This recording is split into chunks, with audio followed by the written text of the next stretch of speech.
Bonjour à tous, je suis très heureux de lancer ce nouveau webinaire Weekend Les Pépites. Bienvenue à tous ceux qui sont en train de se connecter. Là, on voit encore le nombre de participants qui augmente. Très heureux également de voir que vous êtes de plus en plus nombreux à participer à nos webinaires, puisqu'on a quasiment 500 inscrits à cette nouvelle édition de webinaire Les Pépites de témoignages. Un grand merci, bien sûr, à Anne, Valentine et Fabrice d'avoir accepté ce matin de prendre de leur temps pour participer au webinaire.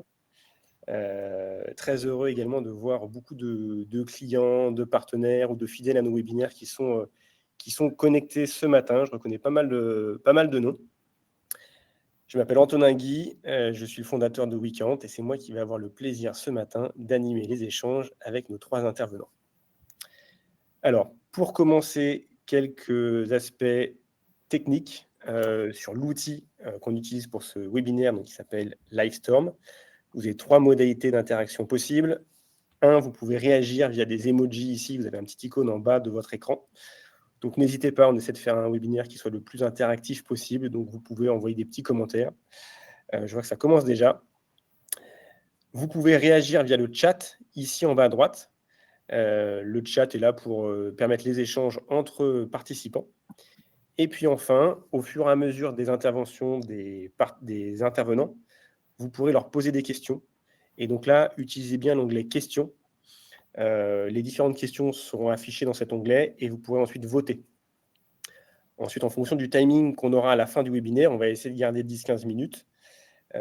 On prendra un moment pour répondre aux questions, enfin en tout cas pour que les intervenants puissent répondre aux questions qui auront eu le plus de votes.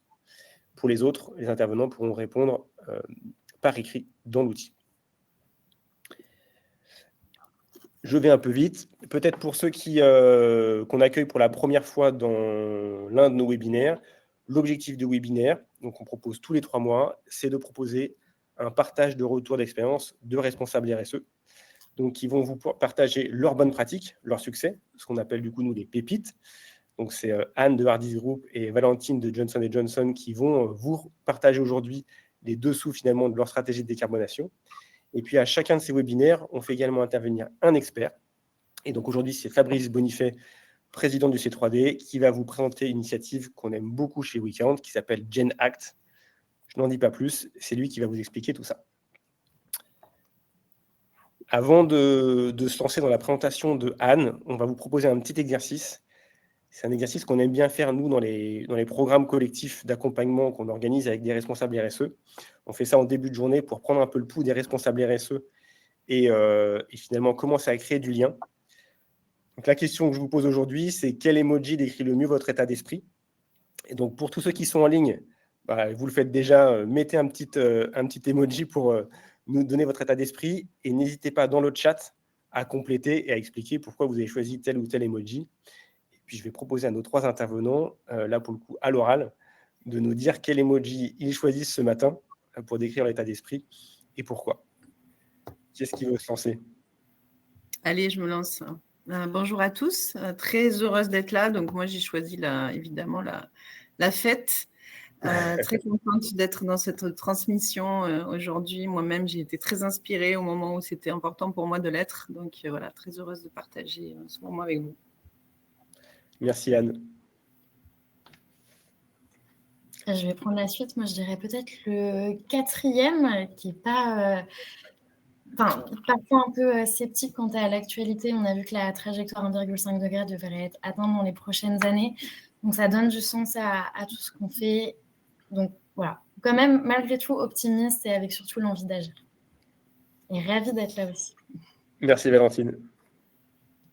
Oui, donc pour finir, bonjour à tous. Moi, j'ai choisi la fête aussi parce qu'aujourd'hui, c'est une grande nouvelle. Le C3D vient de dépasser 400 membres à jour de cotisation, donc 407 membres exactement, ce qui est une première fois. C'est une première parce que le C3D n'avait jamais atteint cette barrière symbolique des 400 membres, 400 grandes entreprises. Donc, c'est dans ce concert de mauvaises nouvelles, de backlash RSE, c'est comme rafraîchissant de voir qu'il y a quand même de plus en plus d'entreprises qui adhèrent au C3D.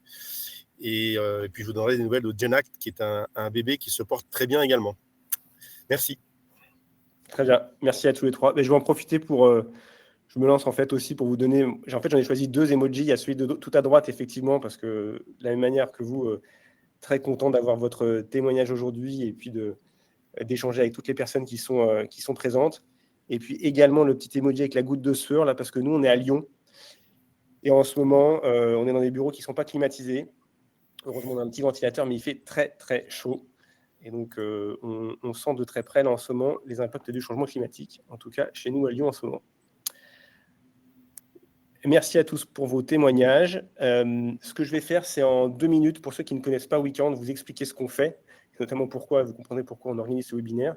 Donc WeCount, on est une société basée à Lyon. On est spécialiste de l'accompagnement à la transition bas carbone et CSRD pour les entreprises. On a 2 grands volets d'accompagnement, enfin 2 types de solutions. D'un côté, on a une plateforme de reporting carbone et CSRD, donc aujourd'hui qui est utilisée par plusieurs centaines d'entreprises, que ce soit des PME ou des grands groupes, pour réaliser leur bilan carbone, collecter les données, construire leur plan d'action et réaliser leur rapport de durabilité. Et puis, à côté de ça, on a des solutions d'accompagnement. Et l'accompagnement, chez WeCount, on fait principalement de manière collective. C'est-à-dire qu'en gros, on a des programmes où on va avoir 10 équipes RSE qui rejoignent un programme pendant lequel, que ce soit sur le bilan carbone, la stratégie climat ou la CSRD, ils vont être accompagnés individuellement, mais surtout, on va avoir des formations pour faire monter en compétence les équipes et un maximum d'échanges entre pairs pour, de la même manière que ce qu'on fait aujourd'hui, s'inspirer des bonnes pratiques, mais également des difficultés. Donc, en gros, nos programmes d'accompagnement, le webinaire aujourd'hui, c'est un aperçu de ce qu'on essaye de faire dans nos programmes d'accompagnement, c'est-à-dire, au-delà de l'expertise de nos consultants, essayer de favoriser un maximum des échanges entre pairs. Voilà. Eh bien, écoute, Anne, je te laisse la parole. C'est parti. Merci, Antonin. Je voulais très vite présenter un peu le contexte d'Ardis Group. On est une entreprise de services numériques, une boîte de la tech, comme on dit, avec des expertises très tech. On est une entreprise qui existe depuis plus de 40 ans, et nationale et européen. On est 1700 aujourd'hui. Voilà notre terrain de jeu actuellement. Et donc, il y a quelques années, en 2021, 2020 même, je pose le sujet un petit peu auprès de ma direction. Moi, j'étais très inspirée par Cyril Dion, le Colibri, à titre personnel. Et puis là, je me suis dit, j'ai un terrain de jeu. J'étais déjà dans cette entreprise, j'étais dans l'opérationnel, je faisais du consulting, j'étais directrice d'une agence et je me suis dit, là, il faut vraiment qu'Ardis Group fasse sa part. Son gros colibri sur ce terrain de jeu qu'on avait, une des premières choses qu'on a fait, c'est qu'on a déjà réfléchi sur, c'est pas une mission, c'est plutôt une mission qu'une raison d'être, mais le fait de transformer, d'accompagner en fait une transformation durable de nos clients. Ça, c'est la première, je dirais, pierre à l'édifice qu'on a posée en termes de contexte. Et puis, on s'est inspiré vraiment de cette marque employeur qu'on a, qui est oser agir et prendre plaisir dans ce qu'on fait pour construire notre démarche RSE. Donc, je ne vais pas la commenter ici parce qu'on n'a pas vraiment le temps, mais vous voyez que la partie environnement est fondamentale, évidemment. Hein. On est une entreprise de la tech, du numérique. On a quelques sujets sur le sujet environnement, et notamment climat et tout ce qui est numérique responsable. On a tout un sujet sur la diversité, évidemment, l'accueil de être inclusif en fait dans la tech. Hein. On sait qu'il y a très peu de mixité, assez peu de mixité. Beaucoup de difficultés à inclure certaines populations, donc on a un gros sujet là-dessus, et puis un sujet sur l'éducation et notamment l'émancipation de nos collaborateurs. Première chose qu'on a fait. Deuxième chose, après avoir posé notre mission, on a fait notre premier bilan carbone. C'était assez évident qu'il fallait qu'on mesure très concrètement en fait ce qu'on faisait, l'impact qu'on avait en 2019. Donc notre premier bilan carbone a été créé en 2019, et donc sur tout notre scope, parce que forcément, entreprise de service, si on faisait que scope 1 et 2, ça représente 8% de notre bilan carbone. Donc ça n'avait pas beaucoup d'intérêt. On voulait vraiment aller tout de suite vers le scope 3 pour identifier tous nos leviers. Donc, un premier bilan carbone qui a été construit justement avec WeCount dans une promo, la promo 2. Un deuxième bilan carbone qui a été construit sur l'année 2022. Et aujourd'hui, on est en train de faire commencer à faire celui de 2025, et surtout à l'international. C'est-à-dire qu'on a commencé sur Scope France. On s'est vraiment fait la main sur le scope le plus grand chez nous. Et puis maintenant, on est en train d'embarquer toutes nos filiales sur le sujet. Et à partir de 2025, on fera des bilans carbone annuels. Les pépites, à ce stade, vraiment, c'était une direction convaincue. Donc là, j'ai eu vraiment la chance d'avoir une direction que j'ai convaincue d'ailleurs, mais parce que je pense qu'on a des actions à faire aussi si la direction, par définition, n'est pas forcément chaude pour y aller. On était quand même très en avance de phase et on a fait tout un travail pour convaincre. C'est-à-dire, on était chercher aussi ce que faisaient les concurrents qui étaient déjà en avance aussi sur ce sujet, nos clients, comment ils se positionnaient à ce moment-là vis-à-vis de nous. Une autre pépite, c'est vraiment, on a créé une équipe projet et elle est toujours en existence. C'est les personnes qui sont le plus proches de la data qu'on récolte pour les bilans carbone. Donc, tous ceux qui sont responsables de la data. Donc, la compta, ceux des voyages, le service voyage, bien sûr la DSI, etc., etc. Donc, on a cette équipe projet avec qui on a créé le bilan carbone, avec qui on a réfléchi à notre stratégie climat, à nos actions et avec qui on fait les actions. Donc ça, c'est vraiment, pour moi, une super pépite. Et puis, du conseil et de l'accompagnement via WeCount, une plateforme, ça, c'était indispensable aussi, puisque la première question qu'on se pose, c'est quoi un facteur d'émission, comment ça fonctionne, quel type de data il faut qu'on aille chercher. Et donc, ce conseil qui perdure aujourd'hui est fondamental pour nous. On a également depuis fait notre double matérialité. Et du coup, ce qui ressort, vous le voyez ici, c'est le premier élément matériel, c'est les émissions de gaz à effet de serre pour une entreprise comme la nôtre. Et là, j'ai mis en bleu tout ce qui est généré par le sujet du climat. Donc, émissions de gaz à effet de serre, tout ce qui est consommation d'énergie, ça arrive en deuxième critère. Toujours dans la liste, on a l'adaptation au changement climatique, bien sûr, l'économie circulaire, la biodiversité. Donc, c'est pour vous dire que quand on fait aussi cette analyse-là dans une entreprise de service comme la nôtre, ces critères-là remontent comme prioritaires. Pour entrer un peu plus dans le détail, donc ce stream environnement, on a travaillé nos objectifs, évidemment, qui est de diminuer notre empreinte carbone. On va le voir, on est sur une trajectoire Accord de Paris. Et délivrer nos services aussi en numérique responsable, puisque c'est notre responsabilité opérationnelle vis-à-vis de nos clients. Donc, on a eu une baisse significative entre 2019 et 2022 de 10% de notre bilan carbone, qui était surtout due aux accords de télétravail, très concrètement, et aux actions qui étaient assez vite impactantes. Tout le sujet est de maintenir, bien sûr, une baisse pour 2025 et pour les années à venir. Voilà, pas mal de politiques d'action assez classiques, de sensibilisation, beaucoup de sensibilisation, l'accord de télétravail qui a vraiment favorisé aussi le sujet, des mobilités douces, le matériel IT avec des durées de vie qui ont augmenté, de nos matériels IT, toute une politique autour des voyages, sobriété énergétique, etc. Les pépites à ce niveau-là, c'est vraiment sur la sensibilisation. On est 14 animateurs de la fresque du climat et 14 animateurs de la fresque du numérique. Donc, on sensibilise tous nos collaborateurs et notamment actuellement maintenant dans le onboarding. Donc, ce qui fait que toutes les personnes qui rentrent chez Ardis sont sensibilisées à ces sujets. Des certifications qu'on est allé chercher aussi de l'Institut du numérique responsable. Et puis, quelque chose qui fonctionne très bien, c'est les semaines à thème avec de la sensibilisation sur un thème particulier. Voilà notre bilan carbone.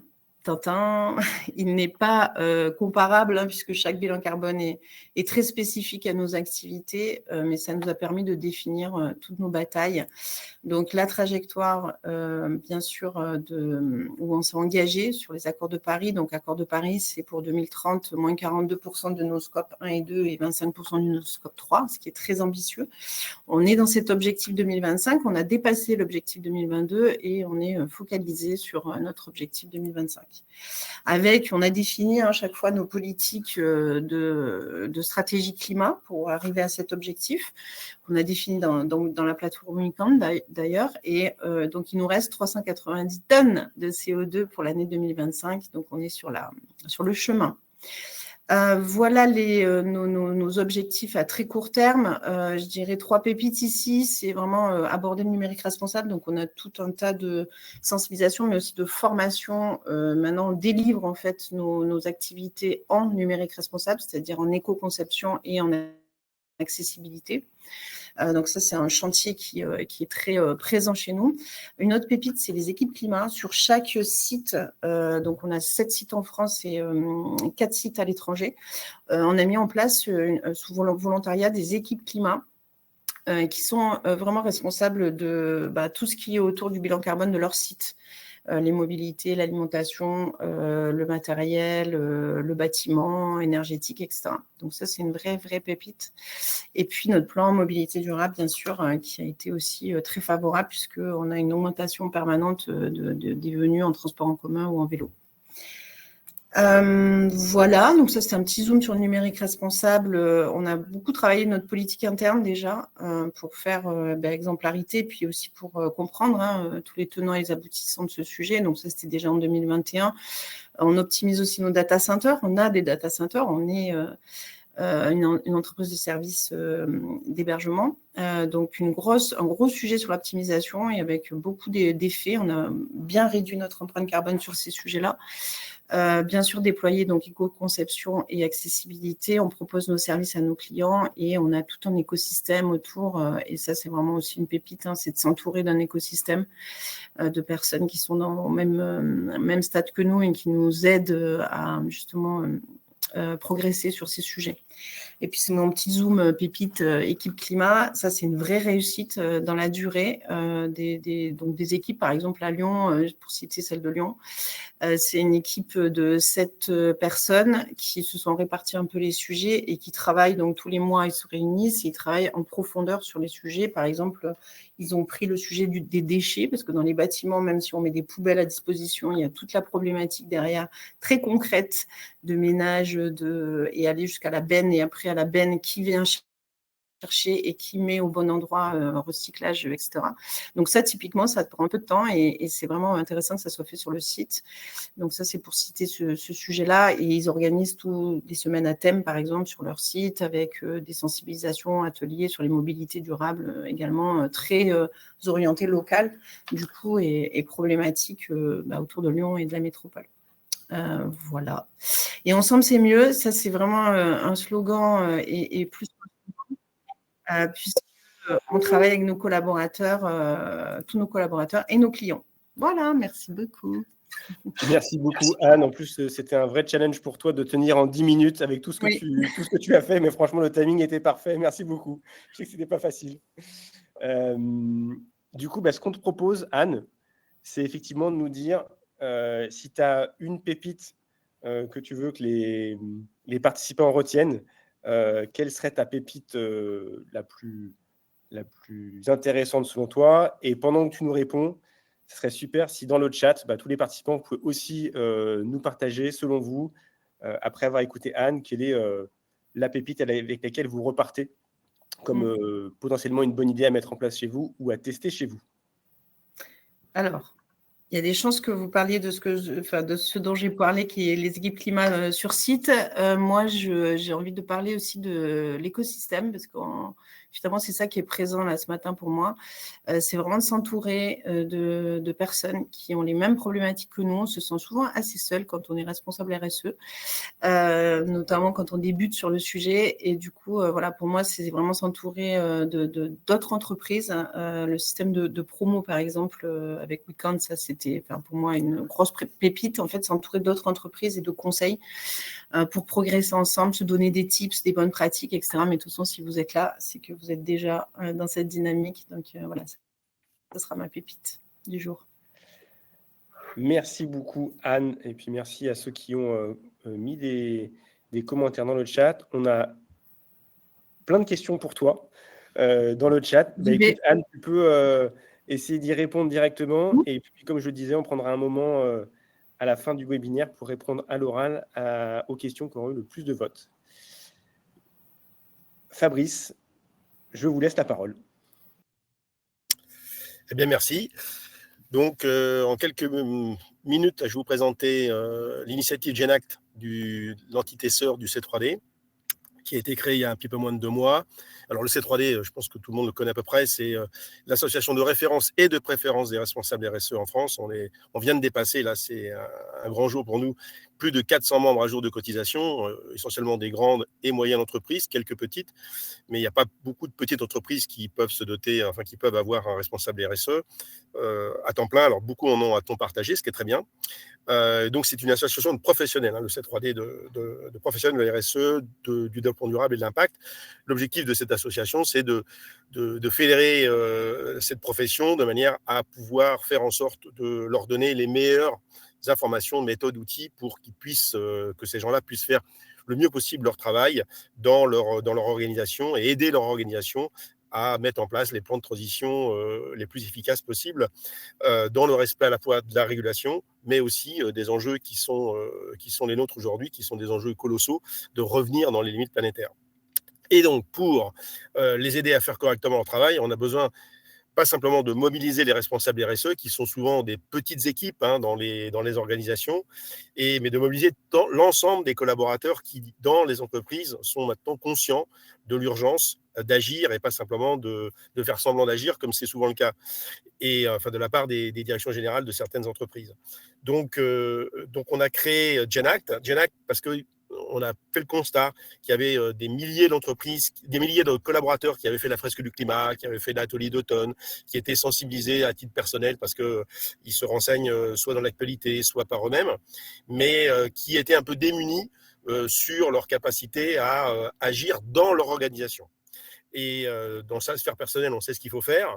Par contre, dans son organisation, on se dit, ok, très bien, mais comment je peux faire en sorte de faire ma part, comme disait tout à l'heure l'interlocutrice précédente. Donc, GenAct, c'est quoi? GenAct, c'est une association de salariés, collaborateurs, qui veulent se mettre à agir concrètement. Et pour ça, on leur propose, s'ils deviennent GenActeurs, s'ils adhèrent à l'association, on leur propose des contenus pédagogiques extrêmement clairs pour opérer la bascule. Mais comme chacun a des compétences spécifiques, on est acheteur, on est salarié, on est RH, on est à la production, on est à la stratégie, eh bien, on leur propose un parcours personnalisé en fonction des compétences des uns et des autres.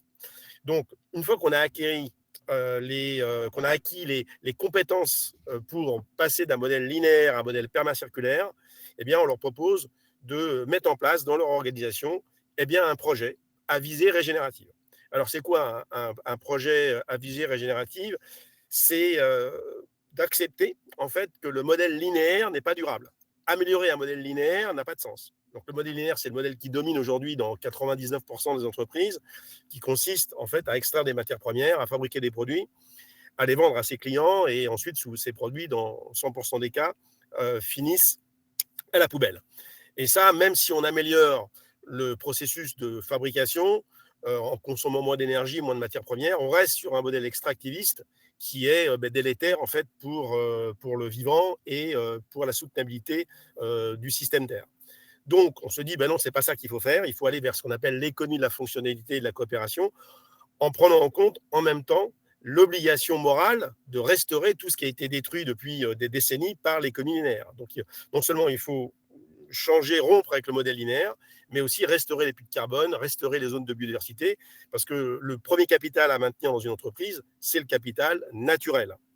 Donc, oui, il est possible de baisser son empreinte carbone, mais quand on baisse son empreinte carbone aujourd'hui dans une entreprise, la plupart du temps, ça se fait au détriment de la biodiversité, parce qu'on va utiliser des systèmes de production qui sont plus électriques, entre guillemets, et on sait très bien qu'on va peut-être découpler légèrement le chiffre d'affaires d'entreprise de son empreinte carbone, mais on va surcoupler la consommation de matières premières parce que quand on passe d'un système très tourné thermique vers un système plus électrique, eh bien, forcément, on va utiliser plus de matières premières parce que les convertisseurs électriques, les ENR, les voitures électriques, tout ça, ça consomme beaucoup de matériaux et donc, ce n'est pas durable non plus.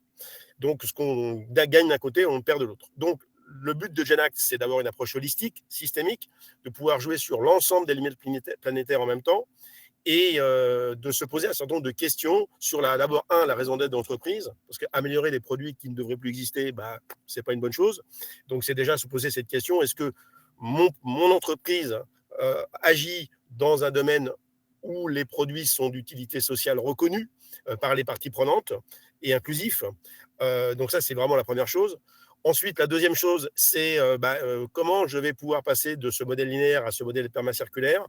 Ça veut dire quoi? Ça veut dire fabriquer des produits ultra robustes, ultra durables et arrêter de vendre ces produits, bien entendu, les louer aux clients et les louer à plusieurs types de clients, si possible, pour augmenter ce qu'on appelle l'intensité d'usage des produits. Donc, l'objectif, c'est que les produits soient, on en fabrique moins, mais on les utilise plus, parce que l'essentiel de l'empreinte environnementale de la fabrication de tout et n'importe quoi, c'est au moment précisément de sa fabrication. C'est là qu'on utilise, qu'on va chercher les matières premières vierges, qu'on utilise beaucoup d'énergie de transformation de ces matières premières pour fabriquer le produit, ce qu'on appelle l'énergie grise. L'énergie d'utilisation du produit est souvent bien moindre que la fabrication du produit lui-même. Donc, fabriquer moins de produits pour les utiliser plus, c'est ça l'objectif de Genact, d'accompagner les milliers d'entreprises dans le monde dans cette révolution de la fonctionnalité. Aujourd'hui, on est dans une société où on est obèse en tout, il y a trop de mètres carrés, il y a trop de produits en tout genre, trop de voitures, trop de produits manufacturés de toute nature, qui ont des taux d'utilisation qui sont extrêmement petits, parce que tout le monde veut posséder tout, mais tout le monde ne peut pas utiliser tout en même temps, parce que les journées font 24 heures. Donc il faut rompre avec cette approche-là, et dans une approche beaucoup plus de mutualisation de ce qu'on produit pour le plus grand nombre, de manière à ce qu'on puisse utiliser ce dont on a besoin au moment où on en a besoin, mais pas forcément le posséder. Donc, ça nécessite de revoir aussi toute l'approche marketing. Évidemment, on n'est plus sur un marketing de possession, mais sur un marketing d'usage. Ça nécessite bien sûr d'avoir des produits qui vont devoir pouvoir se réparer. Et le but, ce n'est pas, in fine, quand le produit a été utilisé longtemps, de recycler ses composants pour en fabriquer d'autres. Non, c'est de réemployer une grande partie des composants des produits, de manière à ne pas dépenser encore de l'énergie grise pour refabriquer toujours des produits. Et le but, c'est de passer d'une logique d'économie circulaire basée sur le recyclage, qui est déjà un échec, à une économie circulaire basée sur le réemploi. Réemploi pour aller vers ce qu'on appelle la pérennité programmée, passer de l'obsolescence programmée à la pérennité programmée. Alors, Genact, en quelques chiffres, c'est déjà plus de 1800 Genacteurs, donc des gens qui ont payé leur cotisation pour accéder à 200 contenus de très très haute qualité, vu qu'on a les meilleurs partenaires qui existent aujourd'hui pour aller vers le Regen.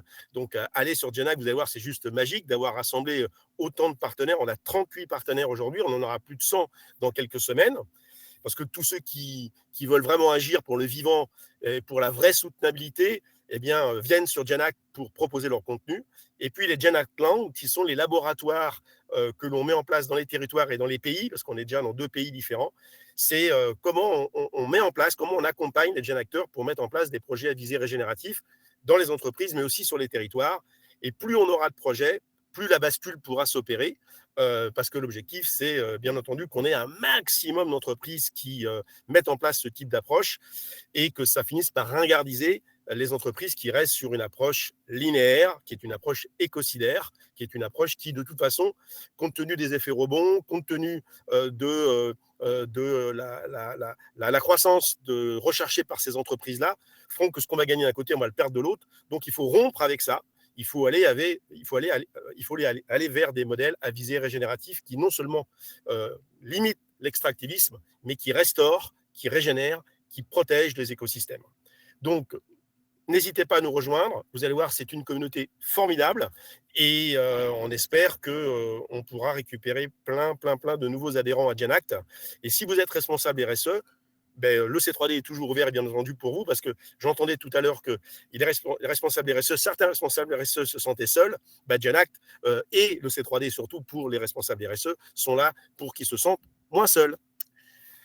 Merci en tout cas de votre invitation. Merci beaucoup pour votre présentation. Et du coup, un peu à l'image de Anne, quelle serait votre pépite s'il y avait un point que vous souhaiteriez mettre en avant pour nos participants aujourd'hui? La pépite, c'est clairement les contenus de Genact qui sont juste exceptionnels. Les grands coursateurs, le MOOC du C3D, les contenus qui sont apportés par tous nos partenaires, les pépites vertes, les collectifs Niveau Géant, le Carbon 4 avec bien sûr IF Initiative qui est un modélisateur qui permet de faire des plans d'affaires par rapport aux limites planétaires. Enfin, dans Genact, il y a vraiment des contenus exceptionnels. Les mots ne sont pas trop forts. Donc voilà, c'est ma pépite du jour. Merci beaucoup Fabrice. Et on a mis dans le chat le lien vers le site web de Genact et le lien pour s'inscrire. Merci. Eh bien écoute Valentine, la parole est à toi. Merci beaucoup. Et ça va être un challenge en 10 minutes, mais je prends le challenge en commençant du coup par présenter Johnson & Johnson Innovative Medicine. Donc, on a un laboratoire pharmaceutique. On met sur le marché des médicaments innovants sous prescription hospitalière, donc dans les 4 aires thérapeutiques que vous pouvez voir sur le côté. Et ce qui est important et ce qui sera à retenir pour la suite, c'est que J&J, c'est un groupe international. Notre maison mère est basée aux États-Unis. Et bien évidemment, notre maison mère a déployé une stratégie climat que je ne vais pas vous détailler ici, mais globalement, il y a des objectifs de réduction certifiés SBTi et ça se base sur un panel d'actions qui va de la sobriété énergétique au déploiement des énergies renouvelables avec, par exemple, une centrale de géothermie profonde qui a été construite en Belgique, les principes de l'économie circulaire, de l'éco-conception de la chimie verte, l'engagement des fournisseurs et de l'écosystème. Voilà, plein de choses qui sont faites, mais nous, la question qu'on se pose dans notre contexte français, c'est comment est-ce qu'on peut décliner la stratégie d'un grand groupe international à une filiale commerciale française, puisque en France, J&J, on n'a pas de capacité de production, donc on a un siège qui est basé en région parisienne à Issy-les-Moulineaux, et donc en fait, nos activités peuvent être assimilées aux activités d'une filiale commerciale, et donc, enfin d'une filiale commerciale et d'une entreprise tertiaire. Et donc, la question qu'on se pose là, c'est une question qu'on se pose depuis un peu plus de 10 ans, puisque notre premier bilan carbone a été fait en 2012, déjà à l'époque sur les 3 scopes. Et puis, vous voyez, il y a eu un bilan carbone en 2015, en 2019, toujours à l'échelle de la France. Et à chaque fois, ces bilans carbone, ils étaient externalisés, donc ils étaient faits par des consultants qui étaient très compétents et qui faisaient un très bon travail. Mais c'est vrai que nous, on avait des difficultés à chaque fois à s'approprier pleinement ce sujet de la stratégie climat et surtout à avoir un pilotage qui soit vraiment efficient et du coup impactant. Et c'est pour ça que quand notre syndicat d'entreprise nous a offert la possibilité de travailler avec WeCount et d'avoir accès à la plateforme, on a sauté sur l'occasion et on est monté en compétences, on a internalisé la réalisation du bilan carbone, ce qui fait que depuis 2021, on fait notre bilan carbone en interne et de manière annuelle. Donc maintenant sur le périmètre, parce que c'est toujours indispensable de le rappeler, sur les 3 scopes, bien évidemment sur le scope 1 et 2, nous c'est principalement, enfin c'est même 2 postes, la flotte de véhicules, parce qu'on a des délégués sur le terrain, et puis également tout ce qui est lié aux consommations d'énergie. Et puis sur le scope 3, je ne vais pas rentrer dans le détail, mais c'est ce qui représente le gros de nos émissions, près de 80%. Et il y a une particularité ici qui est pas évidente, c'est qu'en tant que filiale commerciale, nous, on a parfois des difficultés à intégrer certains éléments. Par exemple, les consommations énergétiques de nos sites de production sont comptabilisées dans le bilan carbone de notre groupe, mais on a des difficultés à faire de l'allocation pour récupérer la partie qui est vraiment spécifique des médicaments qui sont mis sur le marché français, donc à récupérer la partie vraiment France. Et donc ça, c'est un travail qu'on continue de faire pour continuer d'affiner notre scope 3 et notamment pour être compliant lors de notre prochaine publication avec la nouvelle version de la méthode de l'ADEME qui nécessite de prouver qu'on peut avoir 80% de notre scope, enfin, qu'on a 80% de notre scope 3 qui est compris dans notre bilan carbone. Donc ça, c'est un des défis qui nous attend pour la suite. Maintenant, en termes d'émissions, justement, en termes de résultats de notre bilan carbone, vous voyez, nous, le gros de nos émissions, c'est les achats de services, enfin les achats de services et achats de matières premières. Quand on a présenté ça en interne, souvent, ça a généré pas mal de frustration. Premièrement, puisque sur les achats de services, on est en monétaire, donc c'est quand même associé à une forte incertitude qui va plutôt dans le sens d'une surestimation. Et puis, nous, on avait initialement des difficultés à faire le lien entre le langage de la finance qu'on utilise pour faire les calculs, donc les comptes de classe 6, et puis nous, le langage du procurement des achats qu'on utilise au quotidien dans notre organisation. Donc, on a eu un gros travail de fond pour avoir une meilleure compréhension de ce qu'il y a derrière cette partie achat de service et du coup, de pouvoir vraiment rentrer dans une dynamique de décarbonation avec nos fournisseurs. La partie matière première, ça a aussi généré un peu de frustration puisque du coup, en tant que filiale commerciale, on a peu d'impact direct sur cette partie matière première. Ça va être plutôt de l'impact indirect, de l'influence au sein de notre organisation. Donc, ça a pu générer de la frustration auprès de nos collaborateurs et c'est pour ça qu'on aimait bien aussi présenter les résultats après exclusion du poste achat, bien sûr en précisant que ça reste quand même le premier poste émetteur pour montrer que les leviers d'action principaux au niveau de nos collaborateurs, ça va être aussi la flotte de véhicules, la distribution avec le fret aval et les déplacements professionnels également.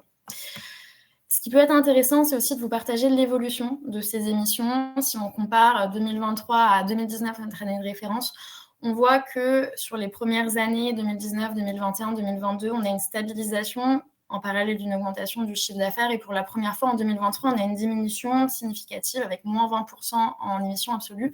Par contre, il faut être très vigilant sur l'interprétation qu'on fait de ces résultats, puisqu'il y a une partie de cette baisse qui est liée vraiment à notre plan de décarbonation, donc à la sobriété énergétique dans notre bâtiment, à notre flotte de véhicules, où on essaye d'être plus sobre, où on a aussi électrifié une partie de notre flotte, à la limitation des déplacements professionnels, au fait de moins prendre l'avion.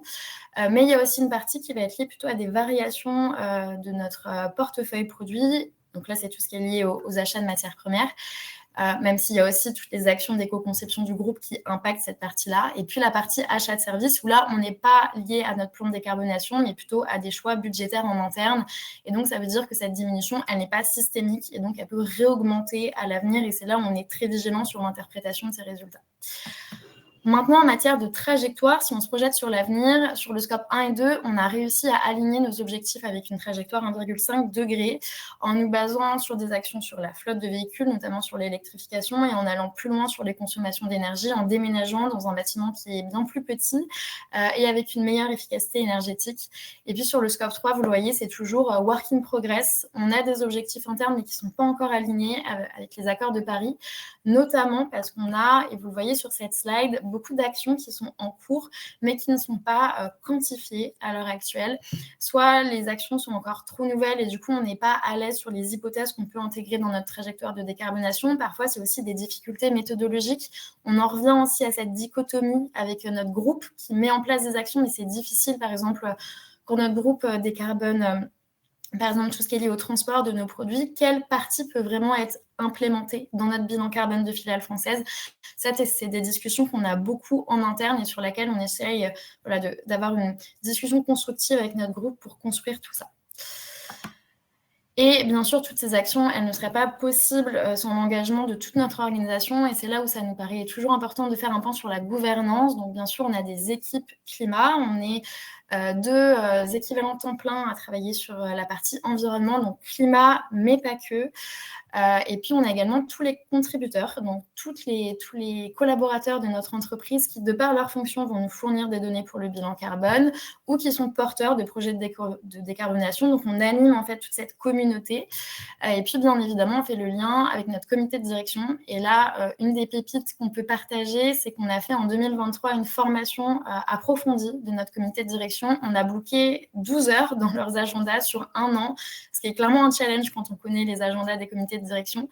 Et on a fait intervenir des experts sur tous les sujets environnementaux pour parler de business model, pour parler de climat avec par exemple des experts de Carbone 4, pour parler biodiversité, impact sur la santé, voilà, des sujets très larges. Mais sur la partie climat, au-delà de la prise de conscience, ça nous a permis d'avoir un socle commun de connaissances, ce qui fait qu'aujourd'hui, quand on intervient en comité de direction pour notre reporting annuel, on sait qu'on ne perd pas de temps, on est dans des discussions efficaces où en fait il n'y a pas de discussion sur qu'est-ce qu'est un bilan carbone, comment ça se fait, pourquoi c'est important. On rentre directement dans le vif du sujet et on gagne beaucoup de temps grâce à ça.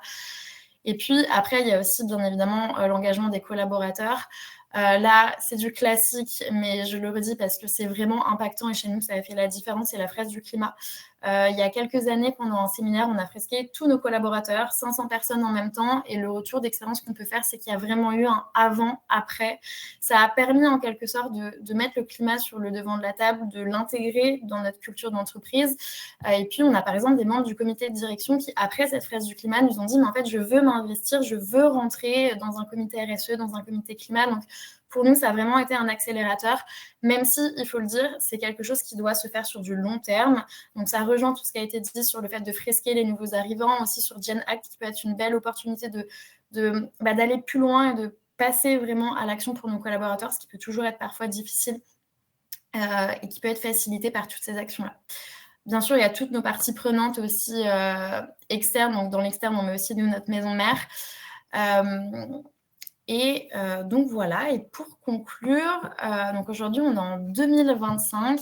Si on regarde sur les années qui viennent de s'écouler, nous, le retour d'expérience qu'on peut faire déjà, c'est qu'en tant que filiale commerciale, on peut vraiment avoir de l'impact et il faut s'engager. On a vraiment notre rôle à jouer. Et nous, ce qu'on voit aujourd'hui, c'est que notre filiale française est reconnue au sein du groupe comme la plus avancée en matière de climat, mais pas que, plus largement sur tous les sujets environnementaux. Et on a des discussions avec notre maison mère est justement à influencer. Et du coup, sur tous les autres défis, ça a été mentionné plus tôt, donc je ne vais pas revenir dessus. Mais au plaisir de répondre à des questions. Merci beaucoup, Valentine, et également de t'être prêtée à l'exercice de tenir en 10 minutes. Tu avais également énormément de choses à nous partager. Eh bien, on va faire le même exercice que pour Fabrice et Anne. Si tu avais une pépite qui te semble la plus importante, que tu as envie de partager avec tous les participants, quelle serait-elle? Et puis en parallèle, si les participants, n'hésitez pas dans le chat donner la pépite que vous avez vue dans l'intervention de Valentine. C'est pas facile d'en choisir qu'une, mais si je devais revenir d'un point de vue historique sur ce qui, chez nous, a vraiment commencé à initier la dynamique, c'est d'internaliser les compétences, de faire appel à des outils comme WeCount pour vraiment pouvoir faire annuellement notre bilan carbone, avoir ce rendez-vous annuel pour venir en comité de direction, pour présenter les résultats. Pour nous, c'est vraiment en fait le pilotage au global qui peut être une pépite et qui est facilité par l'internalisation des compétences.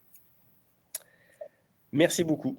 Alors, il nous reste un quart d'heure. C'est super, on va avoir le temps pour des questions. Ce que je vous propose, avant qu'on se lance dans les questions, c'est qu'en 2 minutes, je vous présente les prochains webinaires qu'on va organiser chez WeCount. Donc, le prochain webinaire qu'on appelle donc les pépites, qui est trimestriel, aura lieu le mardi 30 septembre. Vous allez recevoir via l'outil un petit lien pour vous inscrire si vous le souhaitez. On va avoir 3 intervenants comme aujourd'hui, 2 responsables RSE, un expert. L'expert sera Pierre Pertou, que vous connaissez probablement, donc, qui est professeur à l'ESCP sur les sujets de transition, qui a notamment été connu par la création du triangle de l'inaction. Et là, il interviendra particulièrement sur le sujet des risques, comment quantifier les risques et comment sensibiliser votre comité de direction à la compréhension des risques liés au changement climatique. Nous aurons également Béranger de chez Olot, donc Olot qui fait des nacelles pour les chantiers. C'est un groupe de 2000 salariés. Béranger a énormément travaillé pour mobiliser le groupe sur le sujet. Dans ce groupe, ils font à la fois la conception, la fabrication et la distribution des nacelles. Ils ont fait un énorme boulot pour pouvoir quantifier l'impact carbone de chacune des machines sur l'ensemble du cycle de vie. Donc, c'est ça qui vous présentera et comment, du coup, ce bilan carbone très précis est, du coup, de fait, un super levier pour ensuite construire son plan d'action. Et puis, le troisième intervenant, volontairement, pour l'instant, c'est ouvert. Donc, si dans les personnes qui participent à ces webinaires, vous avez vous aussi envie, comme Anne, comme Valentine, de partager vos bonnes pratiques, vos pépites, mais également vos challenges, écoutez, on serait ravis de vous faire intervenir dans le prochain webinaire qui aura lieu le 30 septembre. Également, on organise beaucoup de webinaires sectoriels. Donc, on vous les remet ici pour ceux que ça peut intéresser. Donc, cet après-midi, on a un webinaire dédié au secteur du tourisme et notamment la démarche Acte Pas à Pas de l'ADEME. Donc, vous avez le lien dans le chat. Et puis, vous avez 4 replays là, qui sont envoyés dans le chat. Donc, un webinaire dédié aux entreprises du BTP, un pour le secteur agroalimentaire, un pour les acteurs culturels et enfin, un webinaire dédié aux acteurs de l'enseignement supérieur. Dans chacun de ces webinaires, c'est le même principe qu'aujourd'hui. Vous avez à minima 2 responsables RSE de ces secteurs-là qui viennent expliquer leurs bonnes pratiques, leurs pépites et leurs challenges.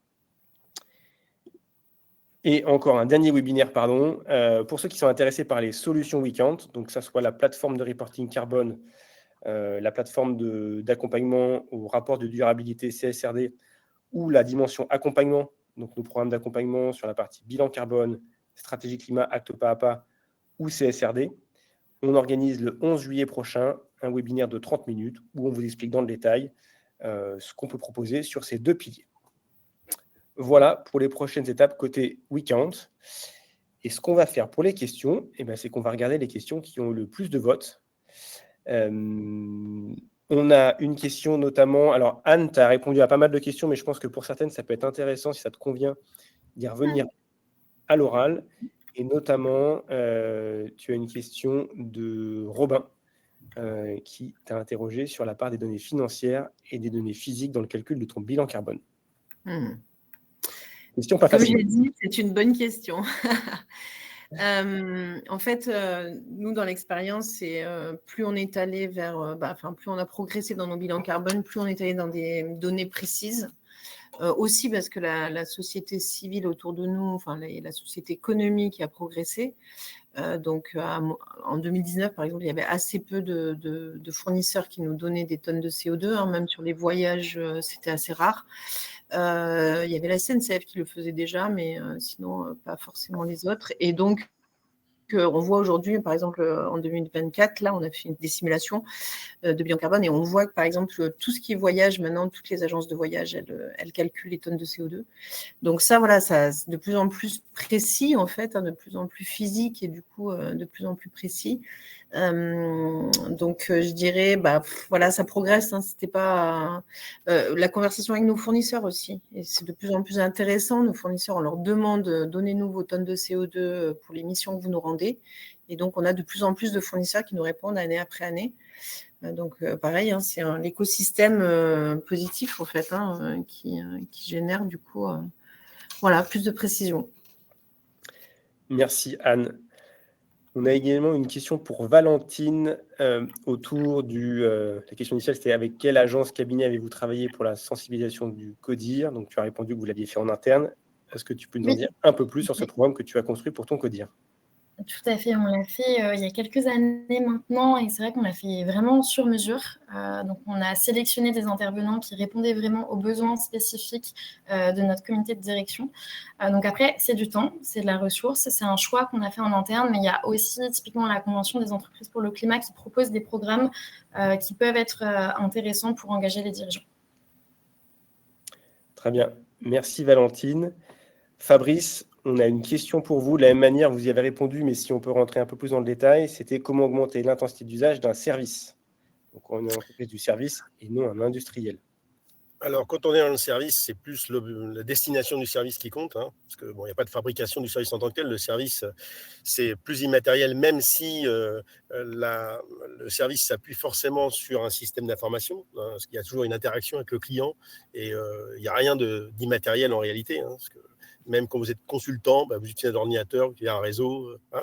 Et donc, ce qui est important, c'est la destination du service. C'est à quoi sert-il ce service? Et si ce service permet effectivement, et que c'est mesurable, d'améliorer l'empreinte écologique globale du client qui est le destinataire du service, c'est formidable, à condition que ce soit mesurable, à condition qu'on ait bien évalué les problématiques des effets rebonds, parce que on le sait très bien que le problème des effets rebonds, c'est un vrai cancer de notre système économique aujourd'hui. Parce que quand on améliore l'empreinte environnementale, quand on améliore l'empreinte carbone d'un objet, c'est-à-dire qu'on diminue sa consommation, forcément, il devient moins cher et il devient accessible à plus de gens. Et donc, ce qu'on gagne en intensité, on le perd en volume.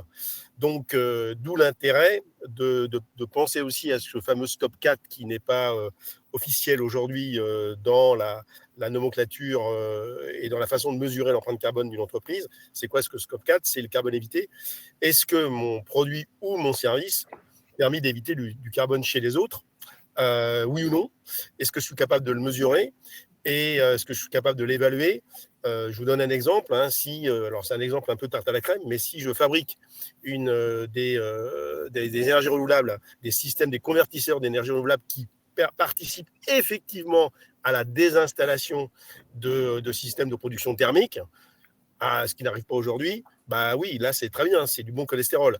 Ou à quelque chose de moins global, c'est si je fabrique des pompes à chaleur qui permettent de remplacer des chaudières à gaz, oui, ça c'est super bon. Et même si votre empreinte carbone augmente parce que vous vendez plein de pompes à chaleur, mais que ça permet de mettre à la poubelle plein de chaudières fuel ou à gaz, ça c'est très bon. Encore faut-il pouvoir démontrer que ça participe effectivement au démantèlement de ces systèmes thermiques. Donc, c'est pas si facile que ça à calculer, mais c'est possible dans certains cas. Et c'est bien ça, il faut bien aller vers ça, parce que si tout le monde s'améliore mais qu'il n'y a rien tout ce qui est thermique se maintient malgré tout, on ne fait qu'empiler en fait. On empile du bien sur du sale, mais l'objectif c'est que le bien remplace le sale, parce que sinon on ne va pas y arriver. Merci beaucoup Fabrice. Je retourne aux questions. Question qui revient très régulièrement de nos clients et qui du coup je trouve super intéressante pour Anne. Quel argument as-tu utilisé pour convaincre ton comité de direction? La société civile m'a beaucoup aidée en 2021, ce qui n'est pas forcément le cas aujourd'hui, je dois l'avouer. Donc des candidats qui toquaient à notre porte au recrutement et de plus en plus de gens dans le recrutement qui nous disaient nous, on nous demande qu'est-ce qu'on fait sur notre RSE, en quoi ça fait sens de venir travailler chez nous. Ça a été un des premiers. Ensuite, un client, particulièrement un client qui nous a vraiment sollicité fortement dans un appel d'offres, qui avait déjà mis des critères à l'époque. Et du coup, c'est un très gros client à nous. Donc, ça a vraiment joué et fait basculer. Après, j'ai eu quand même la chance d'avoir des personnes qui étaient alignées un peu au niveau personnel. Et ça aide. Hein. Ça, c'est sûr que si dans la direction, on a des personnes alignées, c'est-à-dire qui ont eux-mêmes une vraie conscience environnementale, c'est sûr que ça aide. Mais on peut, en embarquant le cerveau aussi, on peut faire basculer un codir avec des arguments qui aujourd'hui, maintenant, tous les arguments sont là. Hein, la CSRD qui arrive, qui nous oblige, toutes les relations commerciales aujourd'hui nous obligent à prendre ce sujet en considération. Aujourd'hui, comme je disais, j'ai 5-6 questionnaires par semaine. J'ai énormément de questionnaires de réponses à des appels d'offres clients auxquels on remplit. C'est impressionnant. Et l'environnement est toujours présent. Il peut y avoir après des particularités sur la partie sociale, etc. Mais l'environnement est toujours présent. Donc là, aujourd'hui, il n'y a même plus de questions. Ok. Je rebondis sur peut-être très rapidement. C'est vrai que mettre en avant la parole de nos clients, ça a été très important. On a fait rencontrer des clients à notre comité de direction.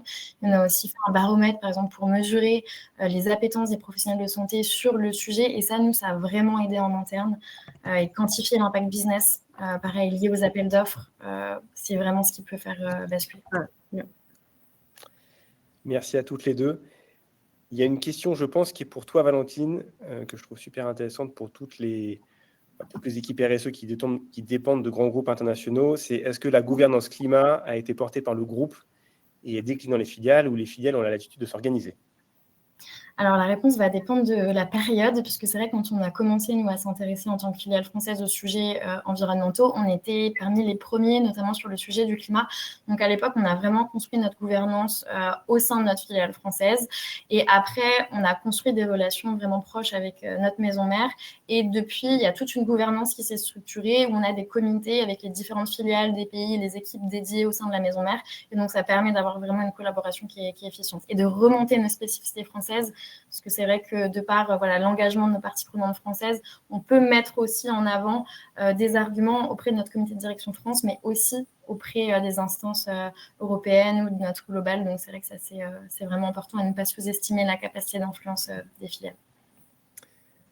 Merci Valentine. Et on va prendre une dernière question pour Fabrice, que je trouve effectivement très pertinente. C'est pour que l'adhésion des collaborateurs à GenAct soit un succès, ne faut-il pas que ce soit une initiative de la direction? Autrement dit, comment articuler les deux? Si un escalier, ça se balaye par le haut. Hein. Donc, c'est vrai que si la direction pousse le truc, pousse les adhésions à GenAct, ça va faciliter les choses. Mais il y a aussi, on le sait très bien dans les entreprises, l'histoire du rapport de force. Oui, si vous avez dans une entreprise énormément de GenActeurs, et que la direction finira par le savoir, et la direction ne peut pas être insensible au fait qu'il y ait cette prise de conscience avec tous ces GenActeurs qui pourraient adhérer à cette association, et ça se vérifie aujourd'hui, et ça peut les aider à changer d'attitude et à donner plus de moyens pour les projets à visée régénérative pour sortir de l'économie linéaire.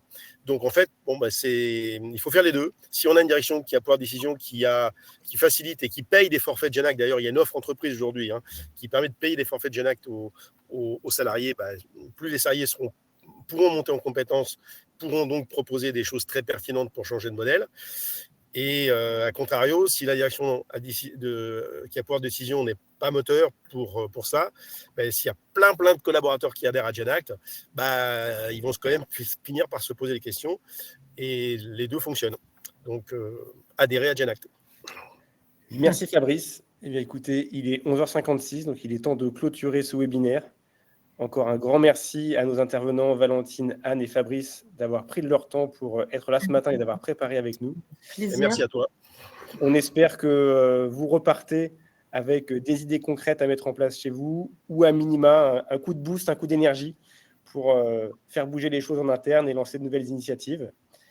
À bientôt. Et puis, écoutez, on vous donne rendez-vous pour le prochain webinaire qui aura lieu le 30 septembre.